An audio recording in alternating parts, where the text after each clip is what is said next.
Screenagers, welcome back. Another episode of the Canon. Happy Valentine's Day. Love is in the air.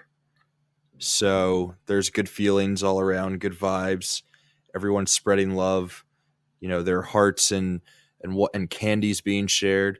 So we figured to celebrate the holiday, we would talk about one of the most romantic movies of all time, one of our favorite rom-coms here at the Canon. We are, of course, talking about Rob Reiner's Misery. What would be Valentine's Day without a little bit of misery?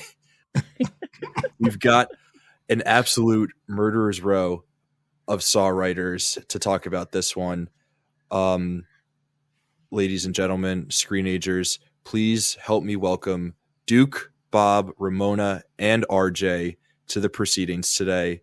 How are all of you doing? I hope this ends up where all of you guys end up answering at the same time. So how is everyone today? Fantastic. We're doing good. Yeah. Excellent. Well, thank you guys all for joining for this episode. We were talking a little bit before we started recording, but I had never seen this movie until this, preparing for this particular recording. So I'm happy that we have a bunch of experts here to help us talk through the movie. And because we have so many experts, because there's so much to talk about, we're going to skip all of our casual banter stuff and we're just going to jump right into movie talk. But before we jump into movie talk, before I kick it over to the rest of y'all, I wanted to just sort of paint the scene for why I personally feel so ill-equipped to watch, or rather to speak about this movie. So like I said, I hadn't seen it. I was prepping for this episode. I just spent this last weekend out of town doing a bit of partying. My voice is kind of shot because I was yelling and screaming a lot, but I ended up watching this movie on my flight back home. I was dead tired after a long weekend. I was falling in and out of sleep in a tight airplane chair, trying to watch this movie, trying to take notes so that I could be prepared to talk about it. And, the funny thing is, that's not the best way to watch a movie. So I fell asleep about halfway through on the plane, and I ended up finishing it today, watching the movie in two parts to try to retain a lot of information is, again, not the best approach. So I'd never seen this movie, and I chose the worst possible conditions to watch the movie for the first time. But again, luckily we have Duke, Bob, Ramona, and RJ here to talk about it for us. So so Bob and Ramona, we've sort of been through this before in past episodes that you both have been on, but you guys are sort of our foremost experts on all things Stephen King. And then we've got Duke, who I understand, Duke, this is one of your favorite movies, maybe not quite at the level of Back to the Future, but certainly up there for you. Yeah, that's correct. Yeah, top 5, I'd wager. Wow. And then nice, RJ, nice. I don't know where you fall in on the mix. We haven't gotten your Stephen King bona fides yet, or if this is a favorite of yours, but where do you sort of stand in all of this? Or are you just a big fan? Are you a number one fan? And who's Stephen King? We're all on total opposites of the spectrum. No,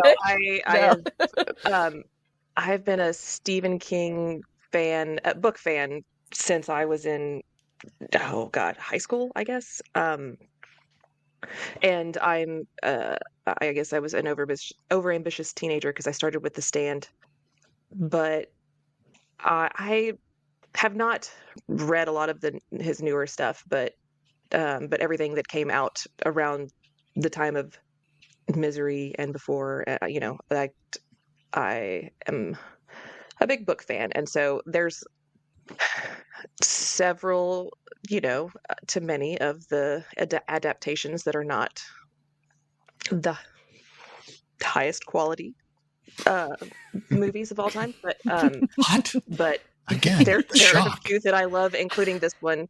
I say love. Love is a special kind of way in that it haunts my dreams, and I can't believe you fell asleep watching this movie. I was so tired.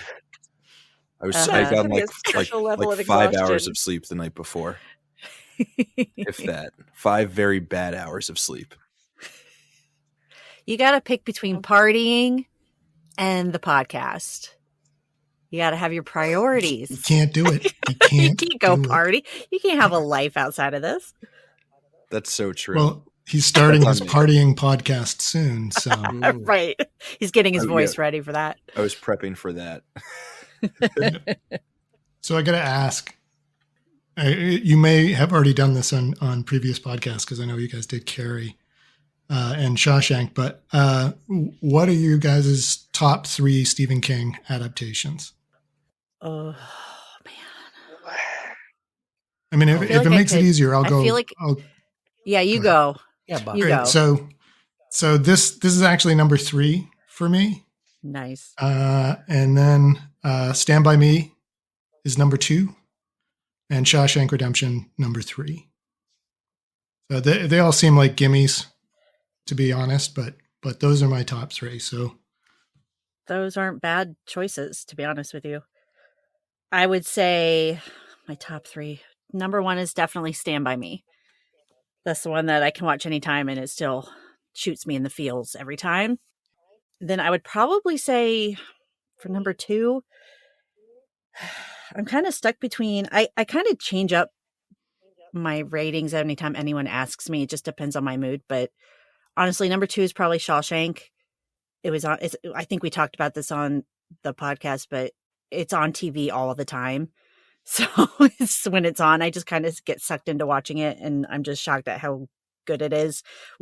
Probably one of the adaptations that's actually better than the short story, if I'm allowed to say that without, blasphemy. Third one, I'm trying to think which ones I've really see, because sometimes I like it, and then sometimes I like Carrie, and then so it's just. yeah. I think right now, because I watched it recently, I really, really think 1408 is underrated. So I'm going to put that at number 3 for now. Misery, Stand By Me, of course, both Mhm. Robert Reiner. Yeah. And then I don't know. Yeah, I like the new It adaptation, but I don't know. Gerald's Game with Mike Flanagan, I think, did that, didn't he? Mm-hmm. Yes, he For did. Netflix. Yeah, I like that one. Cool. Yeah. So that's. I'm sitting here trying to figure it out while everyone else is talking, and I still I think could we have done top 8? I don't know. Right. Right. I would have been really quick on that. Oh, Yeah, and the Green Mile. There you I go. forgot about that We're all leaving out one that Raf's going to I kill know. us for. I know. So I guess I'd have to go Shawshank Redemption, Misery, and then The Shining. There we go. There it is. Yeah, so I'm on the complete opposite end of the Stephen King spectrum from you guys. I haven't really read any of his stuff. So for me, number 1 is The Shining, far and away. Number 2 is Carrie, and Shawshank is a distant third for me. Great movie, but by no means is it one of my favorites. You guys are all going to hate me for this, and I know it's in the canon, so there will be an episode down the road, but I've also never seen Stand By Me. Oh. What are you doing? Stab in the heart. I mean, Right? Yeah. it came out, 30 years ago? Ooh, this man. Ooh, this man.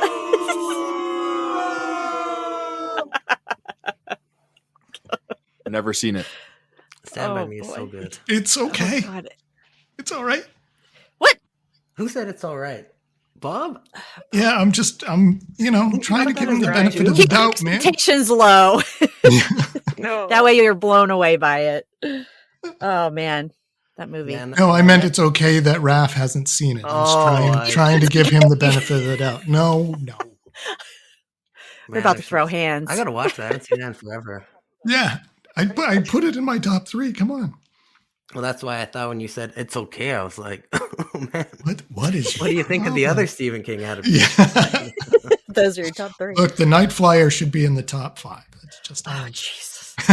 I really haven't watched too many Stephen King adaptations beyond the 3 I listed. I think I You're not missing hadn't. out on much. I still I haven't seen The hadn't. But Shining.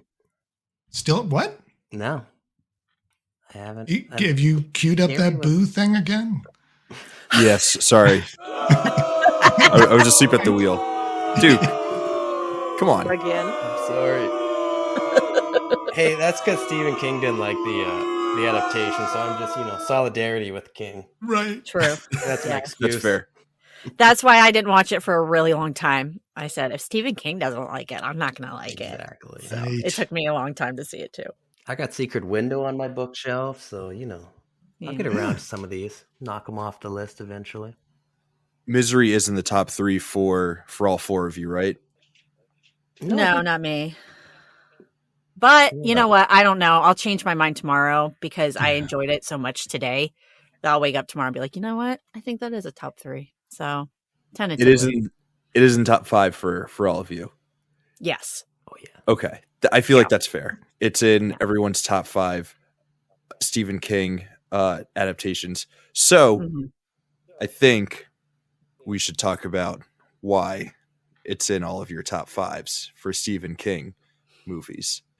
Duke, I feel like this is one of your 5 favorite movies of all time, so you've probably got the most to say about it. So why don't you kick us off with your general background of this movie, when you first saw it, sort of what it means to you as a whole, and just why you find it so special.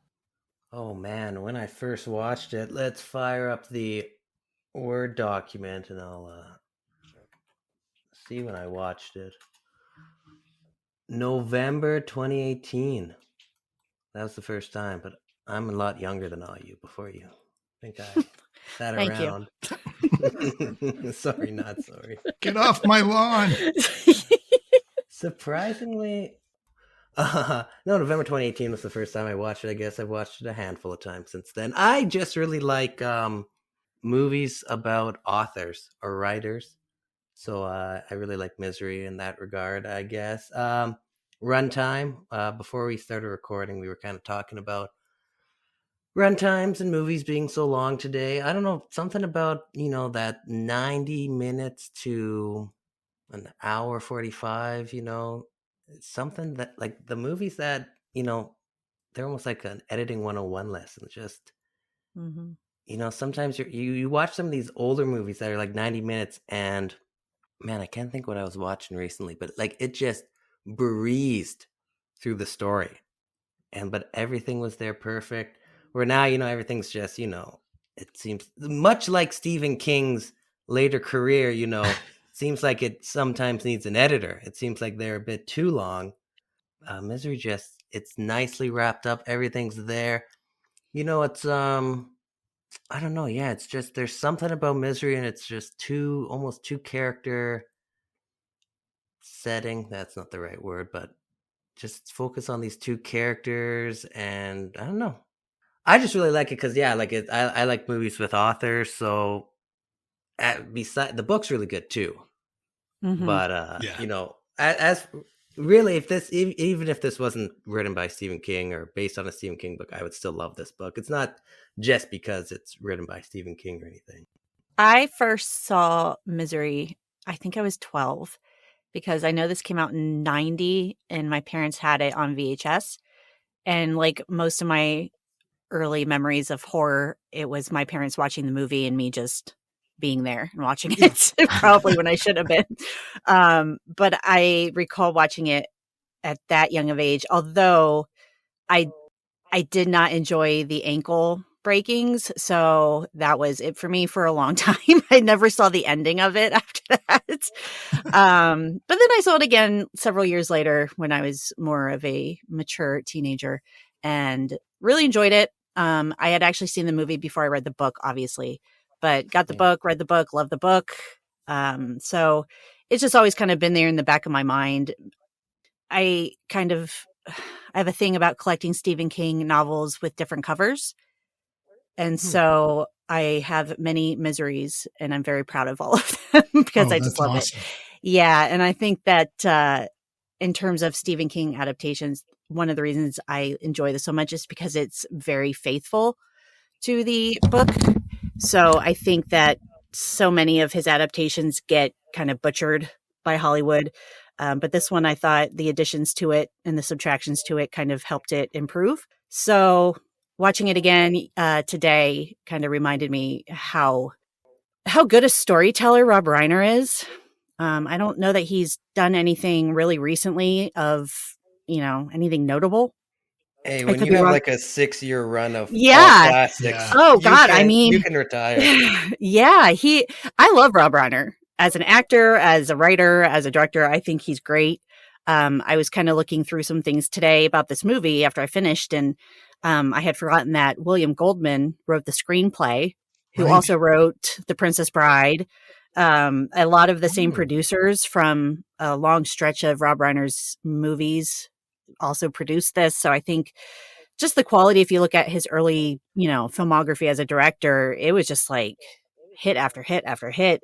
Bangers, yeah. Yeah. And so Misery is just one of those movies that, as obviously I was distracted by some other things, but I also neglected a lot of things because you get sucked into that story. And it's one of the best slow burn horror movies I've seen. And I don't even know, I feel weird calling it horror because I think it's obviously psychological. It's not your typical Stephen King with the supernatural or, dog with rabies or whatever. So it's just one of those slow burn, scary, the tension builds, Annie's craziness builds, and it's just, oh, it's perfect. I enjoyed it a lot. So I think it's going to maybe be on my October rotation of thriller/horrors to watch every year now. As it should. Nice. Yeah. There's something about non-supernatural Stephen King that I prefer. I really like when they're more realistic. Mm-hmm. It's scarier that way, I think. Well, I don't know. But also, you were saying how you think this is one of the better adaptations. I think that Mm-hmm. also has to do with Misery is a decent length, Yeah, Like, I you're think never that going to get it's a... a Yeah, like, yeah, it's a filmable novel, and a lot of his unlike novels are it. not. Like, it is, 1,000 pages, depending on the I think it's like version of the book, but... yeah. like Yeah. that should never be a film, successful film. But if you want to properly adapt it, it needs to be like a 10-episode miniseries, probably. And Yeah. that might be why Shawshank and Stand By Me, I think, are also so good. It's they were shorter, so then you're Mm-hmm. allowed to kind of expand and kind of play a bit more with the larger story, because you don't have to worry about adapting or angering fans with Right. subtracting turtles or whatever the Man, creature is. don't get me started on the turtle. Gosh. But yeah, it's I don't know if I'll ever read it because of the the length, but Misery is just like boom, Gerald's yeah. Game, boom. I love his novels, but he does excel at short stories. I think that's where his real talent lies. RJ, what was your experience with Misery? So I mean, similar to Ramona, so in 1990, I would have been 8. It was definitely a few years after that. I could not say exactly how many because that was a very long time ago. Um, but yeah, just watching it either, parents had rented it or it was just showing on TV, and the ankle scene, haunted me for years. Mm-hmm. I could not, if I was watching the movie, I would skip that part. Just it Mm-hmm. is it is just one of the most visceral movie scenes. Like, you can feel it. Your Mm-hmm. brain just tries to put you in the spin, and yeah, it's very Yeah. very stressful situation to watch that Mm-hmm. scene. But I think I agree with you guys on the the shortness of it being helpful for it being a better novel adaptation, but also the simplicity. It is a very small, basic plot that is made magical by Stephen King's twisted imagination and Kathy Bates and James Caan being just phenomenal. Mm-hmm. So much of it is just talking and interspersed with, terribleness. But the suspension building throughout is very well paced, and you don't need anything more than those two going back and forth and just shining. It's Mm-hmm. Absolutely agree. excellent stuff. Yeah. I'm probably the only one that read the book first, I think. Sounds like it. So Yeah. and this was supposed to be a Richard Bachman book. I don't know if you guys know that. So this was originally going to be Richard Bachman's 6th novel, I think it was, and he got outed as Stephen King before it was released. Mm-hmm. So when it came out, it was. I remember everything was all big about, and I may get the order of things wrong, but in my mind it was Richard Bachman to Stephen King.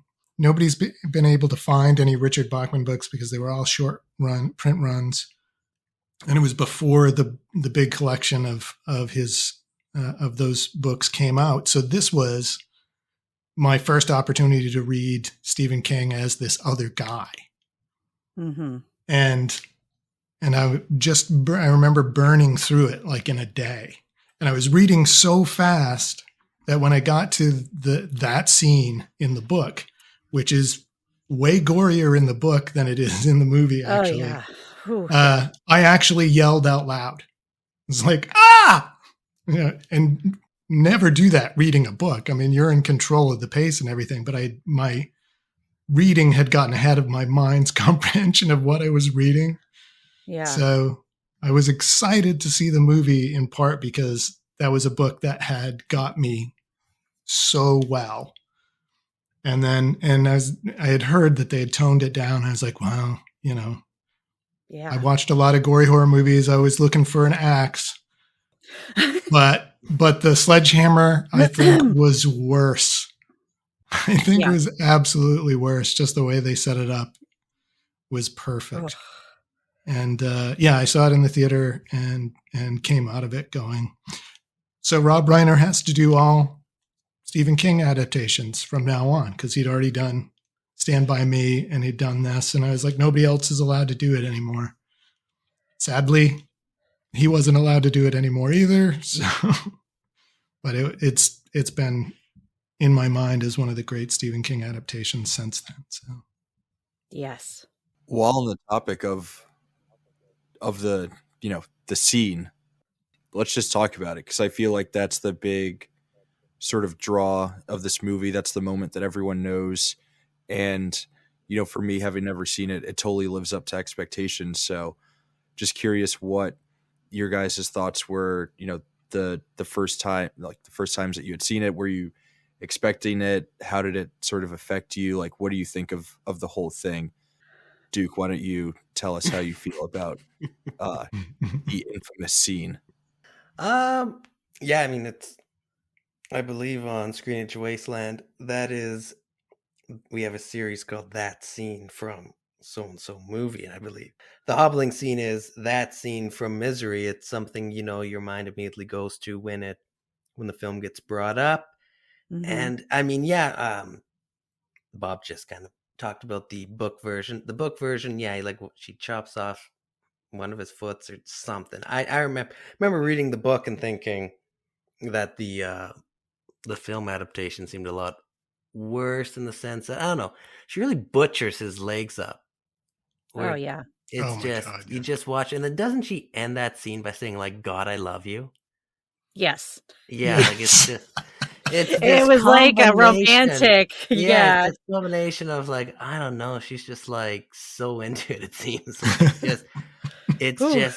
just sends shivers down your spine almost just thinking about it. And I mean, both of them are acting great. James Caan is just really selling that, like, oh, whoa, hold on, what are you doing? No, we can talk, or whatever he's saying. And then she's like, no, it's for your own good. It's, man, show this to your kids, you guys, I guess, when they're acting out and saying, like, this is what's gonna happen. You don't need to. You don't need to walk anymore.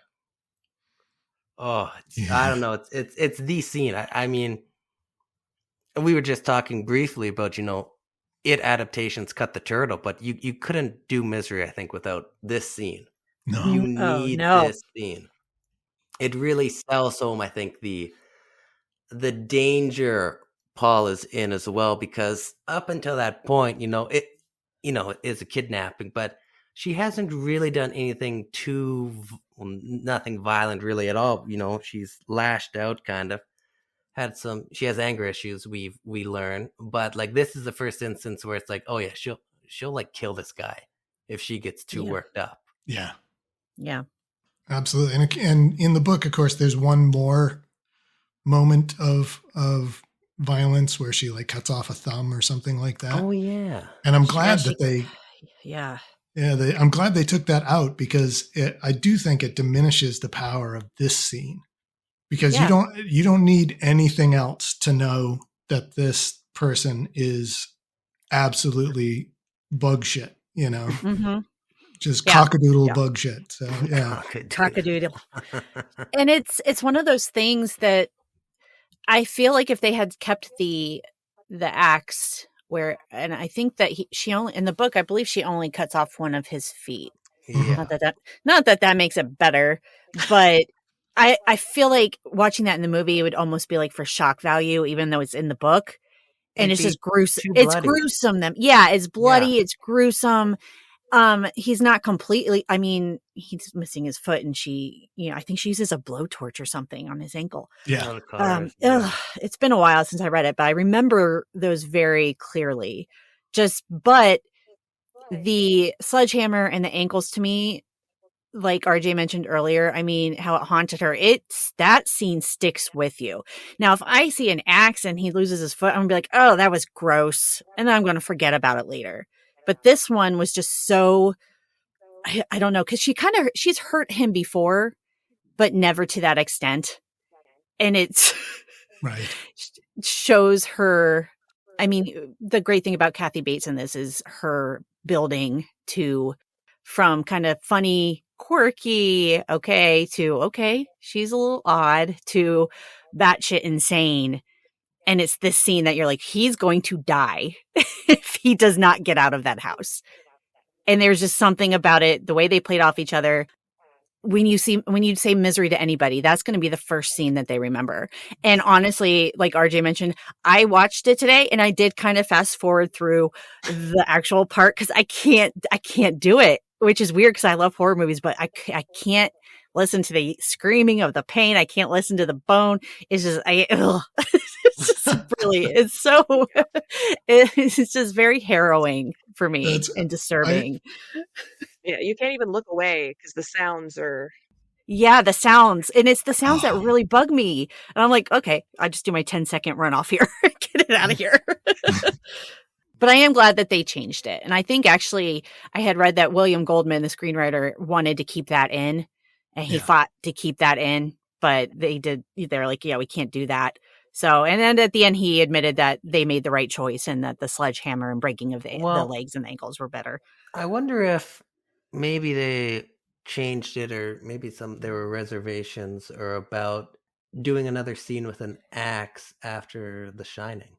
Well, yeah, I could see that. Because that's kind of, you think now of The Shining, having not watched it, you got that axe scene. Seems pretty well known. Maybe they didn't want, I don't know, to compare it. Another Stephen King. You know that it would have been compared to if she's walking in the room with an axe and about to chop his feet off. But I think too, I read that he said something that he thought if they had used the axe and kept that scene in, that the audience would have ended up hating Annie, whereas they're trying to make her an almost sympathetic character through the entire movie. So if you're sympathizing with her craziness and her mental instability, and if she comes in with an axe and she chops off his foot, you're going to be like, fudge, like this bitch is crazy. And you're going to hate her for what she did. And she would have fed that foot to her pig. So, Hey, the original ending in the book was she kills him and feeds him to her pig, and she uses his skin to bind the novel he wrote for her. Oh, boy. So there you go. Richard Bachman novel. Yeah. This could have been a completely different movie. Wow. Yeah. Wow. Yeah. So that scene, I think, is just an all-time iconic horror movie scene, and just a movie in general. Yeah. You know, and it just, there's something to be said about Kathy Bates and James Caan in this movie, and especially that scene. It just, they blew me away. Hard not to be the MVPs when it's really only a 5-hander, but True. Right. And 2 of those characters weren't even in the book. Correct. Yeah, the sheriff, right? Yeah. Yeah. I mean, I Right. love those actors. You know, Francis Oh, Sterling. yeah. their little Richard Farnsworth. dynamic is so good. They You were think they so would be cute. married in real life, just their chemistry is off the Yes. charts. Of an old Yeah. couple. I knew it was coming, but I was like, man, I really You enjoyed. never, every time you watch, you just don't want. Yeah, that you guy. just you don't want him to. die. Yeah, don't go That's- back inside. Just That's your shining moment right there, though. yeah. Well, He's coming to save the day. Oh shit. Yeah. Yep. It was, and especially because they had done such a good job at, you know, he's the one who's trying to figure out what happened to Paul, because they all, who was the sheriff, not the sheriff, but the chief deputy, did the cameo. What was his name? I know he died. JT Walsh. Oh right. Yeah. The state trooper, whoever it was. It was kind of fun seeing because in the book, you know, you have Paul's point of view basically through the whole thing. There's really not, you don't ever leave his head. You don't ever leave that house. So I kind of liked that they had added the sheriff and his wife slash deputy. It provided some humor that wasn't the over the top Annie's crazy humor. And it also, you cared about him getting killed. Like, you didn't want to see it happen. You cared about these characters with such little screen time, which I thought was just a brilliant move on behalf of Rob Reiner and William Goldman to add them in there. Every time they came on the screen, I enjoyed it. And it's just, you feel that tension and that, like, oh, please don't go to the basement, you know, when he's going down there and sees Paul. And it's just, that's what you get, I guess. But Well, I think you guys mentioned it briefly, but obviously, you know, besides the one iconic scene, I think the other main draw for this movie is the performances, and Kathy Bates in particular. She won an Oscar, right? She won Best Lead for this. Fully deserved it. But I feel like we should give her, you know, her the shine that she deserves. So I was wondering just what you guys thought of her performance. And I guess RJ, do you have anything specific about just like how great Kathy Bates is in this movie? And I mean, you know, James Caan he's good as well, but I think Kathy Bates is really the star. So whatever you have for us on her performance. Yeah, I agree on both parts. James Caan is awesome, but Kathy Bates is just kind of next level. I love Kathy Bates. She has really awesome range. I just, everything I have ever seen her in, and granted, I'm sure I haven't seen all of her movies, but she is just always amazing.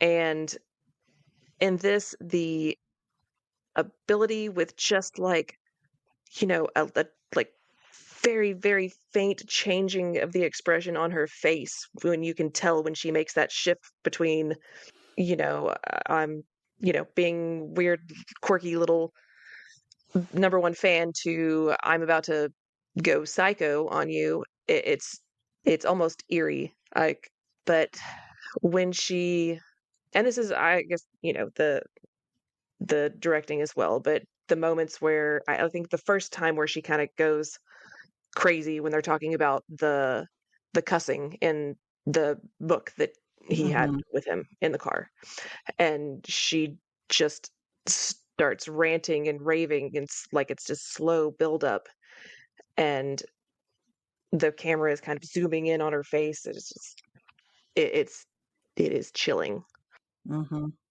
You definitely feel like if you met Kathy Bates in person, you'd be just a little bit afraid, because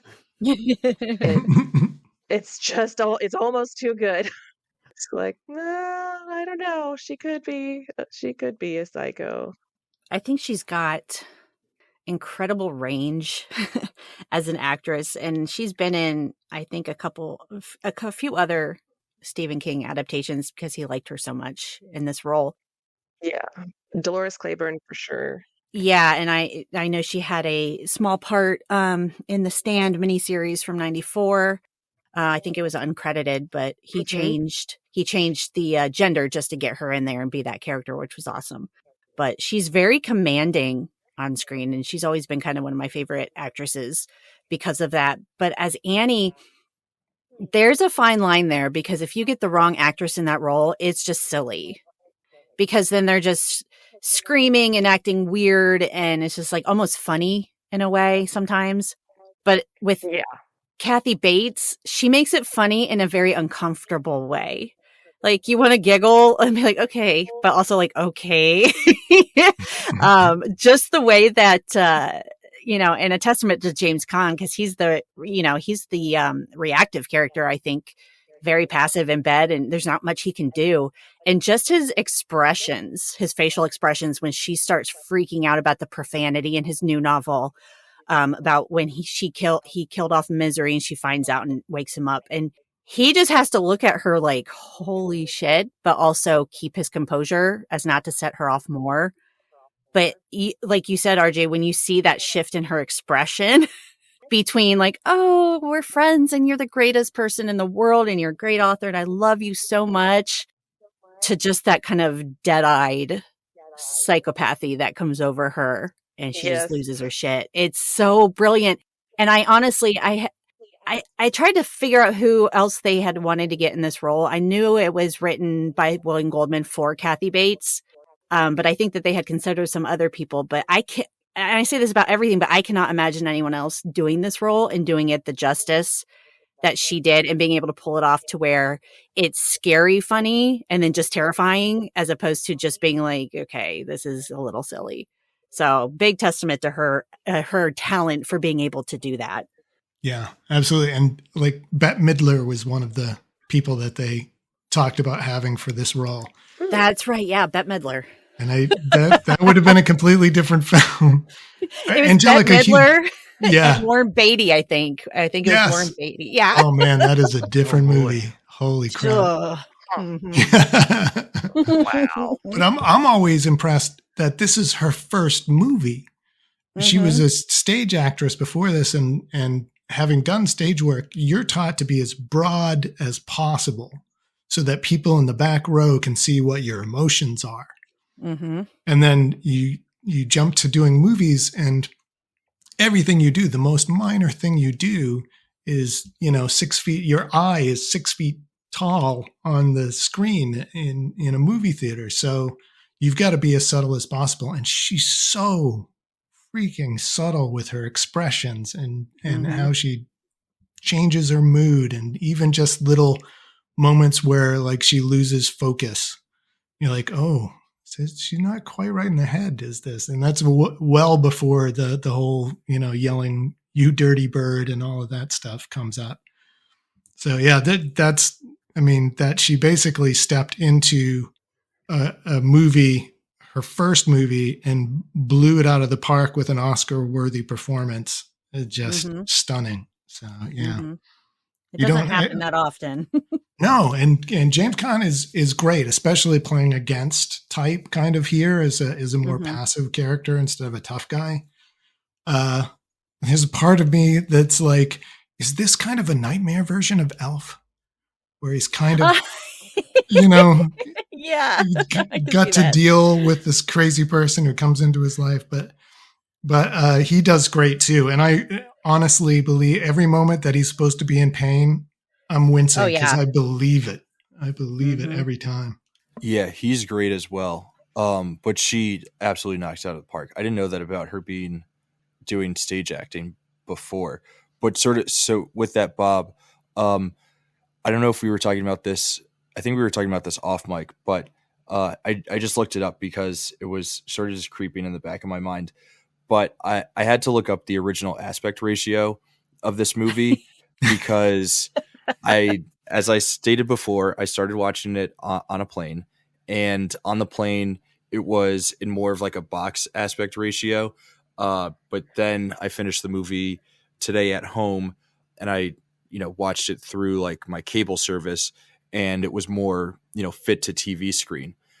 So I just looked it up in the original aspect ratio. It looks like it was a 4:3, which is that more boxy uh, sort of aspect ratio. And I feel like for a movie like this, where so much of it is just these two characters and them like exchanging looks with each other, having that aspect ratio where you're not so much worried about what's happening, on the left side or the right side of the frame, but really just like framing their faces and the way that like Rob Reiner shoots them, and then the way that they're able to perform within that is, I feel like, such a difficult thing to pull off.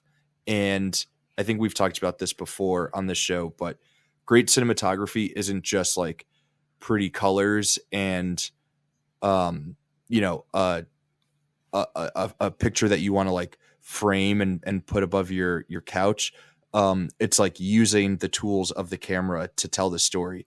And I feel like this movie does that very well. And then the acting within the frame really just takes it to the next level.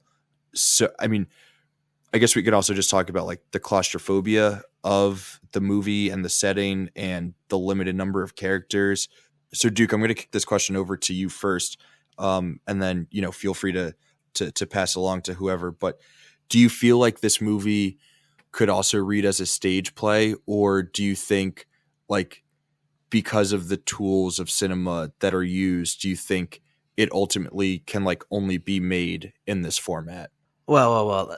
First, I'm going to rewind a bit because you were talking about the aspect ratio, and that popped something into my mind that I think could also be kind of tied to how you could view Misery. You were mentioning the 4:3, and when Saltburn, which I know you're not too hot on, but it's shot with a 4:3 aspect ratio, and I came across an article about that where the director and I think writer Emerald Fennell said that she shot it in a 4:3 ratio to give the illusion that you're peeping in, that you're sort of peeping in. So like, I guess kind of like a box window, maybe you're looking in through. And I mean, just that you could kind of see Misery like that, I guess. I don't know if everybody agrees, but just kind of, like you're almost you're watching this, you can't interact. It is kind of tense and almost intimate, like you shouldn't kind of almost be seeing this relationship at times. As for the stage play, they did adapt Misery into a Yes, theatrical they did. play, so yes, you can do it. I believe With Bruce Willis Bruce Willis, one of as his Laurie last, I Metcalf, think, and Laurie. Metcalf, Yeah, that was hilarious. I've seen maybe one video on YouTube, but I think Laurie Metcalf at least got rave reviews, I believe, as Annie. Yeah. Apparently, there's never been a bad portrayal of Annie Wilkes, says Sailor Monsoon, I believe. I believe it. Because what's her name? She did it in Castle Rock season 2. Oh yeah. Oh, Lizzie Kaplan. yes. I was gonna say Yeah. Lizzie Kaplan, but I was like, is that actually her name, or am I? She did a great job. So yeah, but yeah, no. Yes, I think it could be a stage play. I think Misery could be as we saw in Castle Rock. I think Annie Wilkes and or the story of Misery could be adapted into several different mediums. RJ, what do you think? I think that's an interesting perspective. I mean, because the book is from his point of view, so you're in his head looking out, and so as watching the movie, it does have I mean, you kind of do have the feeling of like someone who's just peeking in a window, because you only see, for the most of the movie, you only see this one room, and it's very small and claustrophobic, and I'm sure that lends to it. But then again, I'm old, and so back in the day, everything had. I watched almost everything on, a big square television that looked like a piece of furniture and like a wig. So, and was as heavy as furniture. yes. Misery also kind of reminds me of like bottle episodes of television, where it's like you used up your budget for the season, so you have to do a cheap episode, and You know, you Yeah. only get one set and no guest stars. It's like Yeah. you got Annie and you got Paul and you got the bedroom Uh-huh. and really nobody else. Yeah. That's what's so great about the setting being I mean, I assume that he's up in the mountains, right? Yeah, at And least he's did. yeah, and I was actually it was weird. I was watching when they showed the helicopter coming by, Yeah. which had, of course, our Rob Reiner director cameo as the helicopter pilot. But as they're as they're flying over Annie's house, I was like, God, that's such a cute little house. Like, I would love to live there. But it was just like, not only was it in this one room in this house that we don't really get to see a lot of until, Paul ventures out into it and then we're exploring with him. But it's winter. There's a blizzard. So he's more isolated than he would have been had it been a beautiful summer day. So it's just all of that just combines to make you really like uncomfortable. And RJ mentioned, that claustrophobic feeling. And I know I mentioned this before, but I had foot surgery last year and I was in bed in my bedroom for at least 3 straight weeks before I got out of my bedroom.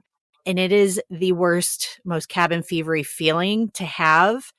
And so you kind of experience that with Paul because he can't go anywhere. His legs are, destroyed basically until he gets in that wheelchair, can start, getting out and trying to figure things out. But the one thing too that I liked about the camera work, I'm really terrible at knowing aspect ratio, so I'm going to leave that expertise to you guys. But I did love how they filmed it with him being in bed because it seemed like every time I've lost her name already. Annie is in the room with him. She seems to be this bigger than life kind of person. She's very like tall and towering over him. She's very like Hulkish almost, especially when they show, her face looking down at him. Yeah, It's that's terrifying. And she's like, I think Kathy Bates is only like 5'2" or 5'3". She's not a tall woman. Yeah. So they did an excellent job at, making her seem like she could kick his ass, even if his legs were working. And I like how they kind of made her this ominous figure when she started to kind of, show herself to him. So I thought that was really well done. Yeah, that's I googled this before.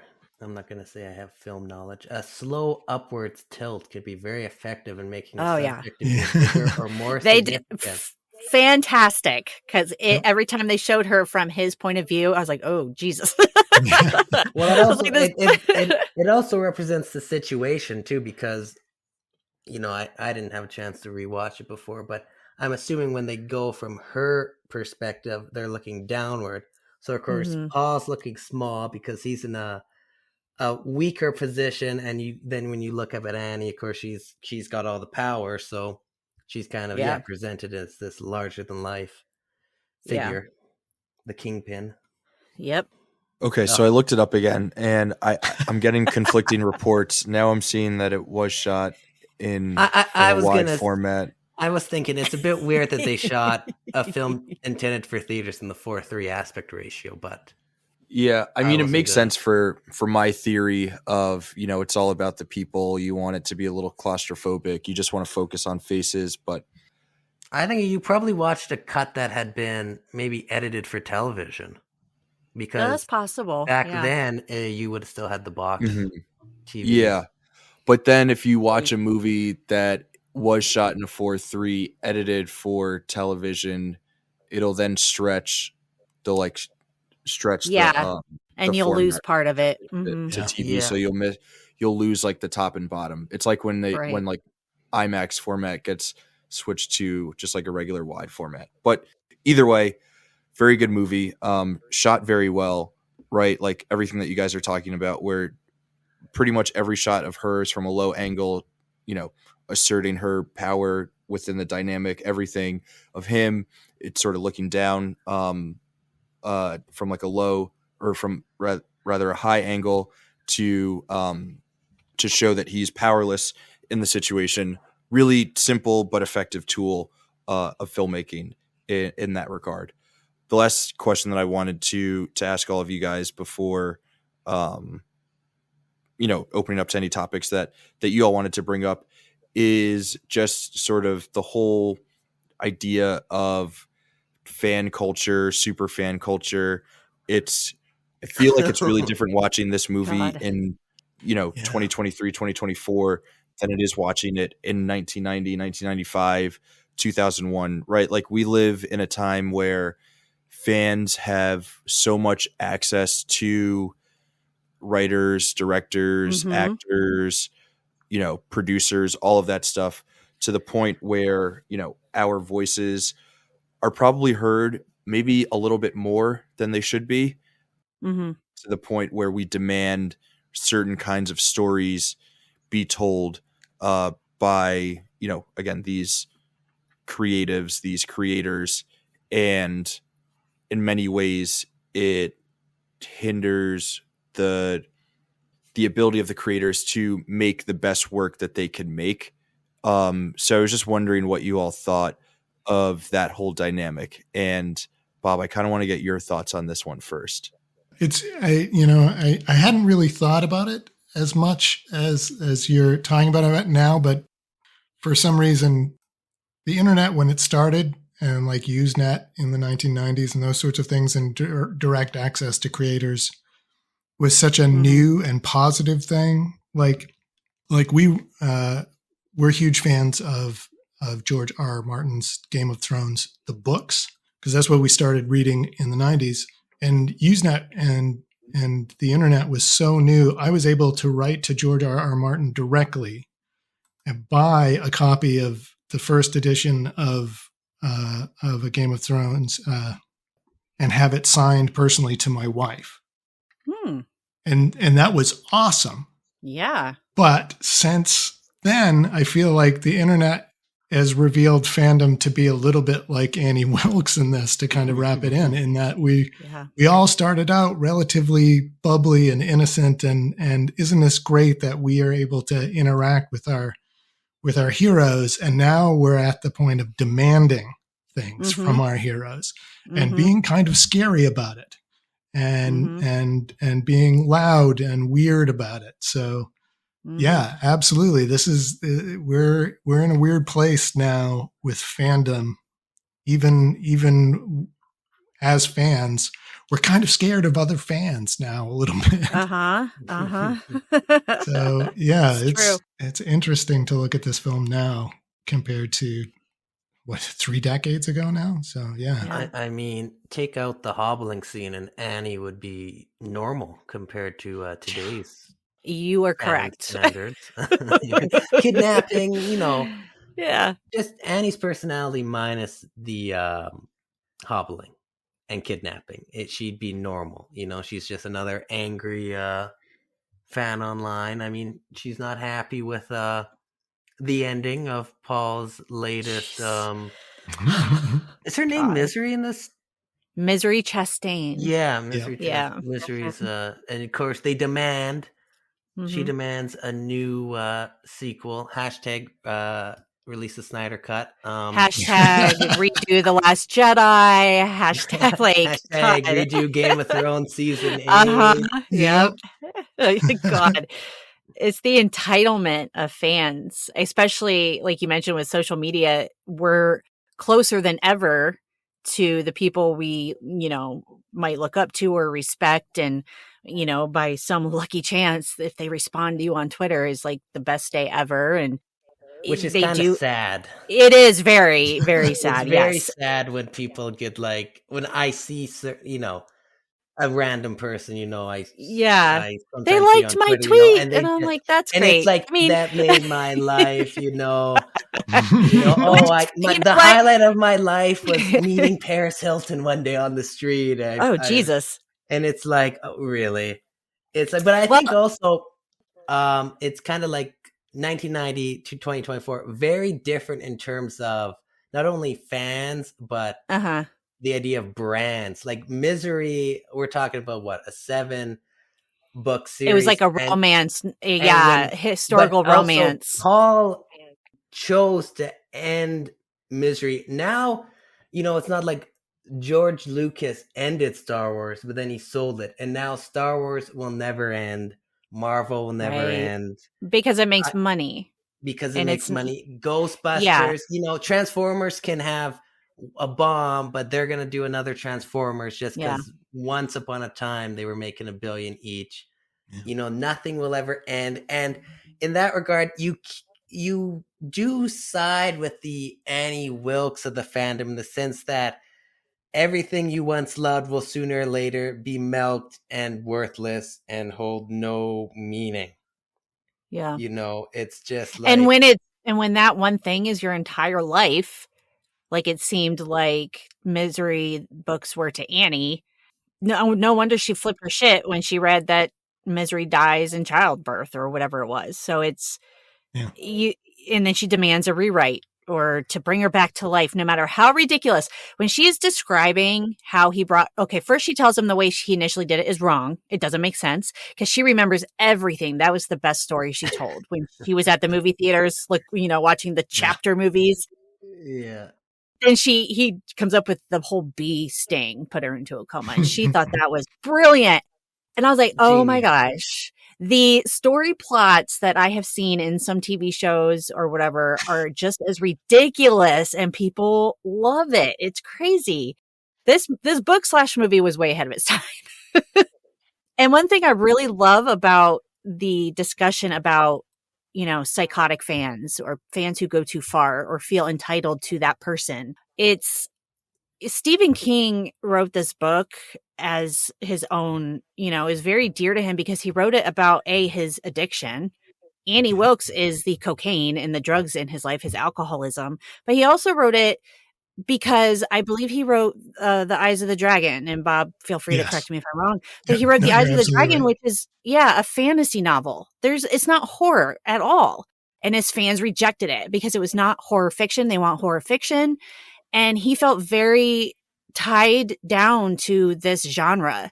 And so he wrote Misery, kind of this meta story about his relationship with his own fans and this own, horror fiction in general, of how he was feeling. He couldn't get away from it. So that's one thing I really love about the book. And then, of course, the movie is there's so much more going on underneath. Just like, here's a psychotic fan who wants him to write, Paul to write her heroine back to life. But you kind of see where Stephen King is coming from, with his own fans and his own personal demons. It's all right there in Annie Wilkes. And I just think that kind of makes the movie mean a bit more, because you do see how people treat celebrities these days or authors. There's no winning. You can't please everybody. And now you just hear it more because everybody has a voice, everybody has a platform. So there's no getting away from it. I think to me the most interesting thing was, it's not like explicitly stated in the movie, but we can sort of guess that what he wrote with Annie is a lesser version of something that he would just write Mm-hmm. if he weren't answering to what it is specifically that the fans want. And like, there's a reason why we're fans and why the authors and the directors and the actors are, who they are. Like, if we were that good at writing stories, I would be writing my own novels. So Oh, for maybe sure. Yeah. maybe me and Annie, we should just leave it to the Paul Sheldons and the Stephen Kings of the world to do what they do, and we just sit back and enjoy it. And if we don't enjoy it, you know what? That's okay. But RJ, before we move on to our next topic, I just quickly wanted to see if you had anything else on the subject of fan culture and like what Annie represents in that regard. Well, I think, if this was set today, the entire movie could have just been stopped at the beginning because Annie would have been too busy, on her Tumblr writing Misery Chastain fan fiction and would have Fan not fiction, noticed yeah. he had crashed his car. She would have a blog of fan fiction for sure. Everybody would be outside of that hotel though, because it would have been Also leaked true, that Paul yeah. Sheldon would Oh, have been yeah. there. So there'd be like a bunch of fans waiting now. True story. Which I'm there's sure got to be exists. some It has too. to exist. Yeah, Yeah, exactly. that's what we're all going to be Googling after we're done. I Doesn't don't Paul want to write know. her into a character? Doesn't he name a character after her in his book that she makes him write? Or am I just imagining A that? grave. I think she's a grave digger. Yes. She's a gravedigger. You can keep that name. Yeah. You She can kind keep- of Yeah. wrote her fan fiction though, because it is Paul's did. book that she makes. It's and the she best told sort him of what fan to fiction. write. Yeah, she Mhm. said, you need to fix this. This isn't fair. Do it like this. So yeah, she did kind of have him write her own Laziest fan fanfic. fiction ever. Yes, Like, God. So this is a weird difference, and I found it interesting and weird that they did this for the ending. In the book, Paul does not burn the actual copy of Misery Returns. He actually hides it aside so that after she's dead and he's back, it's the book that's being sold. And in the movie, obviously he writes his own, the first non-misery novel. Well, first non-burnt misery novel, the non-misery novel. And it looks like it's going to be successful. But I found that weird. And like, because it's almost like an even more happy ending for him because he gets that justification. Whereas in the book was the fact that Misery's Return ends up being his huge bestseller after coming out of this was almost like Annie was right. It was a little dagger. Yeah. To his ego after that, and they gave him a happier ending in the movie. Yeah, that was nice. Except the movie does end with the idea that maybe he still sees Annie on the street in street. Yeah. I love the waitress. I'm your number one fan. I was like, oh, Jesus, trigger. Gives him a smile like, thanks. Yeah, he's like, that's so sweet. Did you read the newspaper? Did you know what I went through? Oh, poor guy. It's weird that this movie wasn't made under the original working title. I believe it was called Bitches Be Trippin'. Oh, man. I did not. They weren't ready for that in 1990. The unreleased sequel was The unreleased sequel. Bitches be tripping. Gosh. That was straight to video, probably. How great would that have been if Annie Wilkes doesn't swear? It'd be something like cockadoodies. Mr. Man. Yeah, waitress drops that line. Waitress drops the line, I'm your number one fan, and then it cuts to the title, Bitches Be Trippin'. Bitches be tripping. Yeah. Would have been more than just one Oscar. At the end of all these movies, it's ridiculous. But it's like at the end, Annie Wilkes will return. At the end of every credits. As we see a movie, we'll be like, so-and-so will return. It's ridiculous. Well, that just goes back. Nothing ever ends. Yeah. If it was an 80s slasher film, her spirit would have entered the pig, and then the sequel would have been about a killer pig making her way through all the people that wronged Annie. So I have to say, I'm surprised. The pig's on like a homeward bound murder mission. Dirty. Murderous homeward bound. I'm surprised the Misery books, I mean, they don't exist, but if Stephen King probably wanted to, you could almost do like a Downton Abbey-esque series based on these fictional misery books that we barely learn anything about. Well, I think he writes some of it. Yeah, if you read the book, he has some, passages of the misery novel in there, which I thought was an interesting way to do that. Raph, you should probably cut that because Hollywood's going to listen in and then God, it'll be like don't take our ideas. Misery Chastain. Yeah. Rob Reiner, if you're listening, don't take our ideas, okay? Well, see, if they made Misery now, I feel like it'd be more.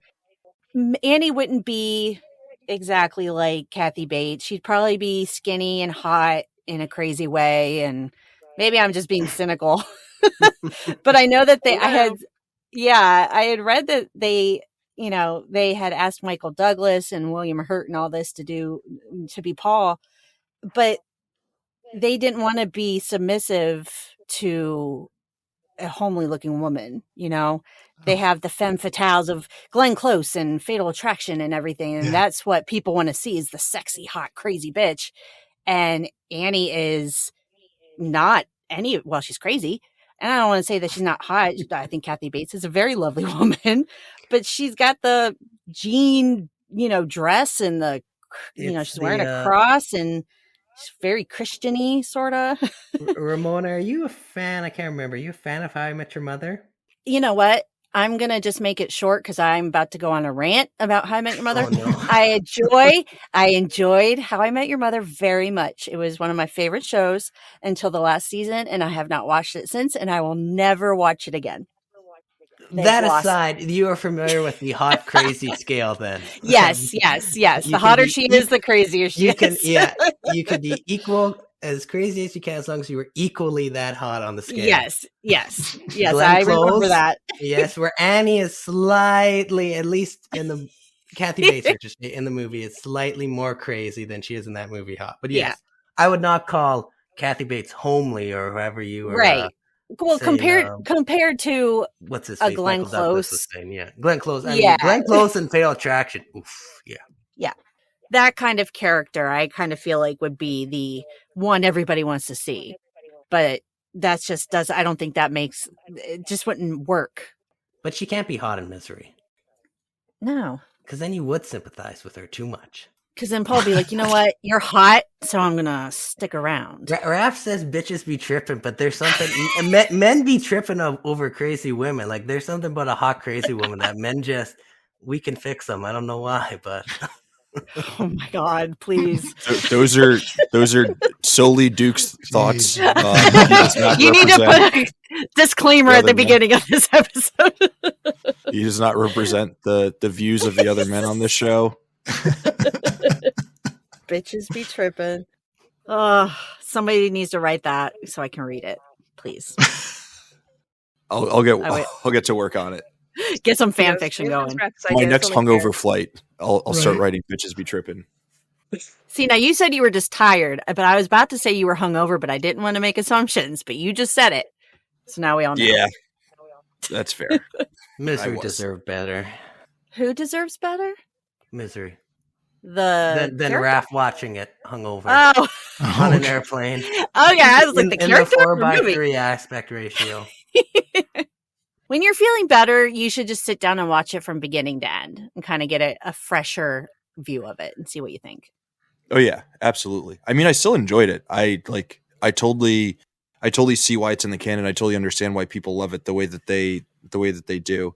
It just wasn't something that I had, come across before. Mm-hmm.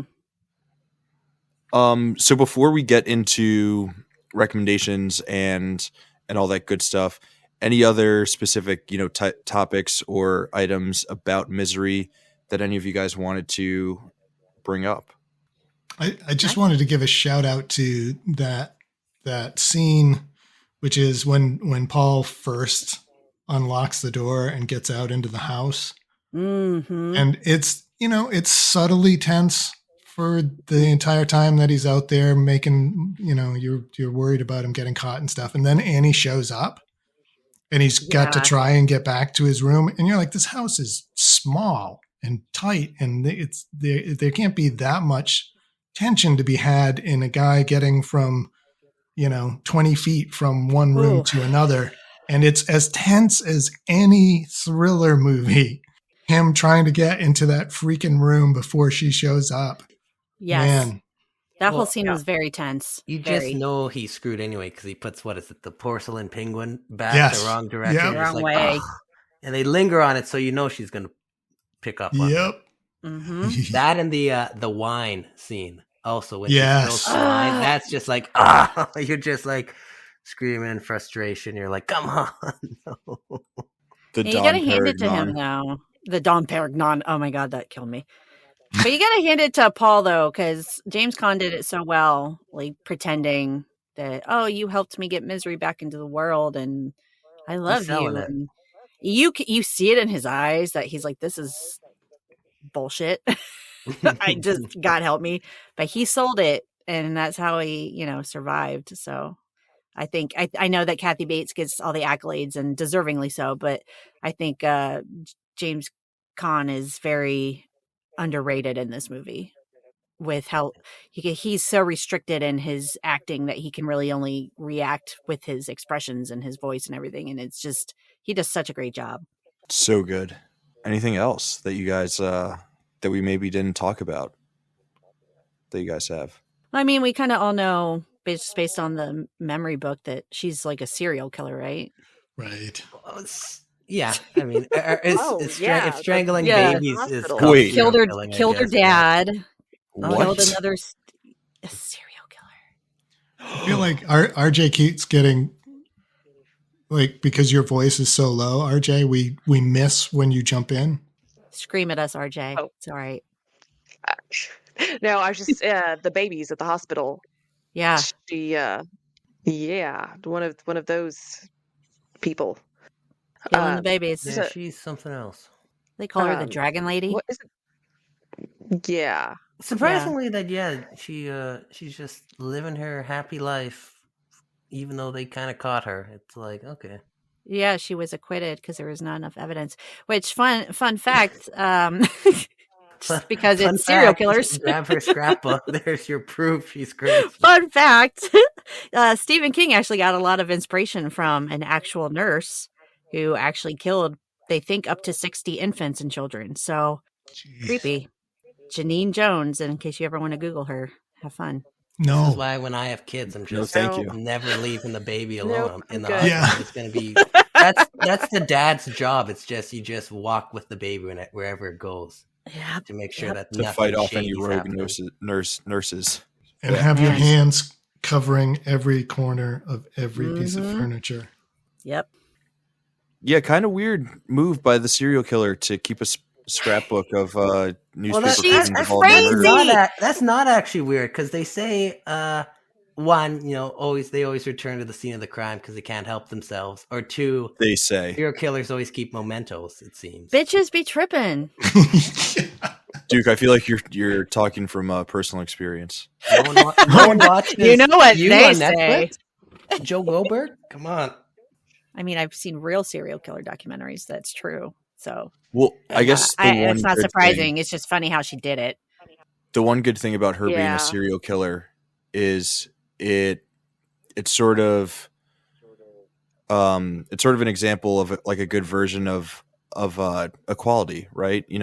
Most of the time we think of serial killers as men, but this is good representation for all the female serial killers out there. Ladies, About don't time. sell yourselves God. don't sell yourselves short. You can be serial killers as well. So reach for the stars. Reach for the stars, oh boy. Ah. Where are you going to put that disclaimer again? Yeah, I was gonna hop in now and say, why am I just getting a disclaimer? That should be like, how Netflix did like a Michael Bolton, like, was it April Fool's or Valentine's Day? They should do like murder, whatever it's called, Jeffrey Dahmer. They should do like April Fool's. It should be like a short film called like Murder, the Annie Wilkes story or whatever the heck Right. it's called. Oh, that'd be and awesome. just do like a 10-minute like true crime doc kind of On based Annie on Annie Wilkes. Wilkes. That Oh would be my kind of God. fun. That'd be There- Great. amazing. for some reason that reminds me, I think it was my brother Jeff used to watch this show on ID, whatever that channel is, and it was called Snapped. And I love that show. Oh, there you go. So and Yeah. he was describing it to me as every show is all about there's this person, there's this woman who did this thing, and she got into this situation, and their husband did this and whatever, and then she snapped. I'm like, Yeah. there need to do a promo with Annie Wilkes. To be fair, most of them don't snap. They're just evil people. Greedy evil people. But yeah, Snapped is a women killer. Women kill what's their tagline? Women who kill. So There's a show. Isn't there another show kind of like Why Women Kill or something? I know there's a TV show, I probably. think, fictional, but I think there's a doc series about that. It's always like, they hire people to play the real people, so then it's all soap opera kind of. Yeah. I remember there's a Reenactments. show like Fun that time. kind of. Yeah, reenactments, that's what they're called. Yeah. They need to do one for Annie. That would be amazing. Kind of like VH1, like you guys remember Behind the Music. Yes. They should I kind of do wish that. like more franchises would do that, Like Yeah. if you're gonna adapt something, be creative at least, Like we don't need like a remake of Misery. Do something fresh with the material, like a true crime dog based on Annie Wilkes, or behind the scenes look, or Or Misery the adapt the musical. Misery books. Do something kind of meta. In a musical, did you say, RJ? A musical. Yeah, I mean, That could be really. That hobbling scene could be like a whole thing. A whole dance. Oh, you there could- could absolutely be some choreography there. or you bring it back to the book adaptation, so the foot goes off. It has its own Oh, solo. God. Oh, So someone Goes comes flying out into the dressed audience. as the foot, Yeah. and it's like Misery the musical. you could do something really good where you actually adapt the books with the Oh my musical. God. The books. Oh my almost- God! Yeah, You could do You a have the Broadway scenes. where Oh it's my God. dramatic and the musical. The musical is when it does the Misery, like book. Look in the books, but then it gets the more dramatic stage type performance. Oh man, Hollywood, we're just giving you this stuff for free. We got to put a All great paywall up ideas. 2 minutes into the episode. We're not crazy, we promise. Well, I haven't We're read just the number- book the number in one many, fan. many years. Does it go into any more? I can't remember about her backstory. You know, why she's crazy and how many people she's killed. I No, don't think that because it does because it's mostly, I believe it's mostly From from his- his point of view. yeah. So we only know what he knows. from that scrapbook, and really Yeah, that's the all we scrapbook. know too from the movie. Like it's beyond that Yeah. scrapbook. I think Yeah. Castle Rock kind of really dove into it. Ramona, didn't you Yeah, say I you don't know watched how that? canon that is though in terms of what Stephen King would say, but Mm, it was interesting, true. I guess. Yeah. See, Castle Rock's an example of what they should be doing, with Yeah. some of these, at least it's trying to do something fresh, especially since all of Stephen King's works are kind of set in the same universe. Yeah. Yep. Yeah, It's a most of fun them, idea yeah. to play around with. Mm-hmm. It's too bad they canceled it. I was enjoying it. All right. I feel like we're in a good place to get to recommendations. Raph, you're going to love my recommendations. Brought you something special here just for you. Well, let's do it. I think we've covered pretty much everything. This movie is amazing for so many different reasons, but we've covered all of it. So let's jump over to our recommendations. There are 5 of us, so this might take a little bit of time, but we'll do it. We'll get through it, and we'll be as speedy as possible. At least Sailor is not one of the 5 is currently on, so we don't have to worry about that. I know that we can all. I trust that we can all be very quick in our recommendations. Look at me Yes. rambling now. So before we jump into recommendations, just in case there are any new listeners out there, for each movie that we introduce into the canon, we also recommend 3 things to check out if you like said movie. The rules for recommendations, at least one of those things has to be another movie. The other 2 things, though, they can be anything and everything. They can be more movies. It could be a painting, a book series, a TV series, an episode of a TV show. It could be an album. It could be a band. It can be a restaurant. We like to get really weird. We like to get really creative. The connections can be as on the nose or as loose as possible. But the only thing that we ask is for any movies that are being recommended, they're not movies that are already in the canon. So with all that being said, let's jump into our recommendations. I'm just going to go order that I see your names. So we're going to go Duke, Bob, Ramona, RJ, and then Raph. We'll each give a brief reasoning for why we're recommending the thing that we're recommending, and then we'll kick it over to the next person. So Duke, start us off. All right. I'm going to knock my movie off the list first. I mentioned earlier that I like movies that deal with authors. I think off the mic we were talking about, Ramona, you were talking about watching the Best Picture nominees for this year. So I'm interested to know if maybe you've seen American Fiction yet. Jeffrey Wright plays a Black author who kind of doesn't like how Black books have to kind of have stereotypical elements. His latest book is getting rejected because they deem it not Black enough. So then he's at a book, like a Comic-Con, but for books, whatever that's called. And there's a Black author played by Issa Rae. And she's got a book called We Lives in the Ghetto. And it's kind of, it's all very, well, he thinks of it as stereotypical, but she, of course, I don't want to spoil it, but we'll say it's not.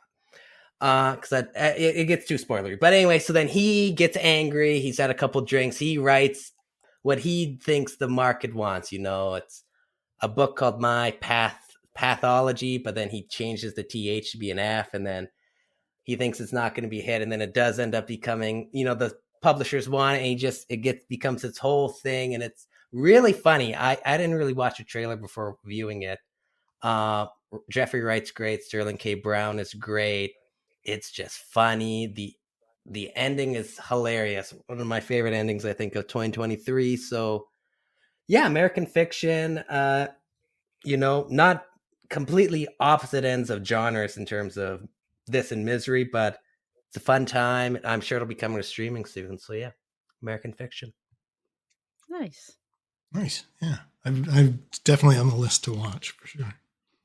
So I have a theme for mine, and my theme is movies starring supporting characters from Misery whose relevance to the movie Misery gets less and less as we go through them. So nice. So the first film is stars Lauren Bacall, who plays the Paul's agent in Misery. And she starred in a film in 1981 called The Fan, which is about a famous actress who finds herself stalked by an increasingly deranged fan played by a young Michael Biehn. And nice. It was kind of panned at the time, but it's a pretty decent little thriller slasher flick sort of thing. Came out in 1981 and was doing that sort of fan stalker thing a decade before this movie came out. That's my first one. Nice. I love a theme. So it took me a long time to narrow these down, so I'm going to try and be quick about it. Hopefully I haven't stolen anybody's. I always feel bad when I do that. So my first recommendation is 10 Cloverfield Lane. I love this movie. It's Mary Elizabeth Winstead, plays a woman who wakes up from a car accident, just like Paul Sheldon, to find herself in an underground bunker. And she's with two men, John Goodman, who plays a man named Howard, and tells her, I guess, there's been a chemical attack that has made all the air outside unbreathable. And if she wants to survive, she's got to stay in the bunker with him. And Howard becomes, like Annie, more controlling and angry toward her. And this is when Michelle realizes she needs to escape or she's going to die in there. John Goodman, I personally think should have gotten an Oscar nomination for this role because he was fantastic. But this movie kind of has the same claustrophobic, captive, isolated feel as Misery. So that's why it's my first recommendation. Yeah, good call. It was on my wider list of just in case stuff got. I always feel like I'm going to take yours, Bob. I always feel like very. No, it's Jacob's that you're taking every time. So. Oh, that's right.